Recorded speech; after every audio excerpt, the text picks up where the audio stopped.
Miller spends his days working hard inside the dusty old mill, unaware of what fate holds ahead. Miller gathers his 3 sons and calmly announces how everything will be divided after him. Marquis of Carabas is surprised when Koala becomes the only thing left to him. Koala puts on the boots and hat, already planning a clever future. Koala walks through the village road, carefully planning the very first move. Koala silently hunts near the forest, moving fast and thinking smarter. Koala reaches King's Palace gate carrying a special gift with confidence. Marquis of Carabas watches quietly as Koala presents the gift to King. Koala guides Marquis of Carabas through the long palace corridors. Koala speaks cleverly, slowly earning King's trust and interest. Koala shares a secret plan with Marquis of Carabas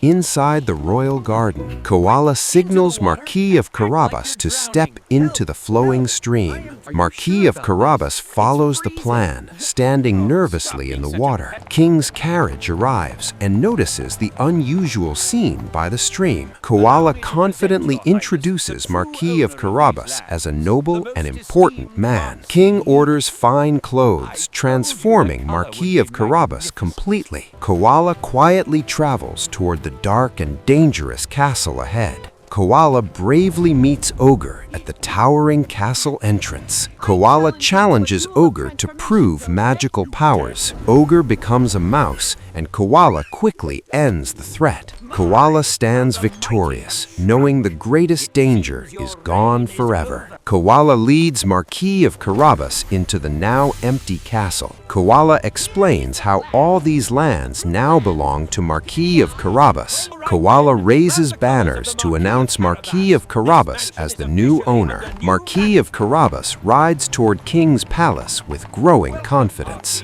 Koala carefully prepares grand gifts to impress King once more. Marquis of Carabas presents the gifts with grace and respect. Koala whispers the next clever move inside the palace hallway. Koala arranges events near the river to spread the noble image. Marquis of Carabas appears wealthy in the busy marketplace.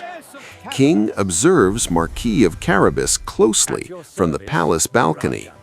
Koala ensures Ogre's lands are fully secured. Marquis of Carabas practices royal manners with growing confidence. Guards salute Marquis of Carabas with honor and respect.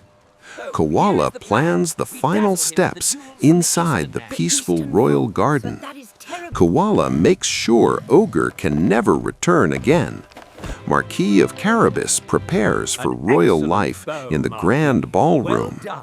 Koala arranges the final royal meeting with perfection. Marquis of Carabas enters the throne room with confidence. Koala formally presents Marquis of Carabas before King. Koala guides Marquis of Carabas on how to impress Princess. Marquis of Carabas walks beside Princess near the fountain. Marquis of Carabas speaks kindly with Princess under the evening sky. Koala orders preparations for a grand royal feast. Marquis of Carabas hosts King and Princess at the celebration dinner. Marquis of Carabas and Princess walk up the palace stairs together. Koala teaches royal wisdom inside the palace library. Marquis of Carabas shares a peaceful moment with Princess under the stars. Koala quietly ensures a secure and noble future. Marquis of Carabas is crowned. King and Princess celebrate, and Koala stands proudly beside them.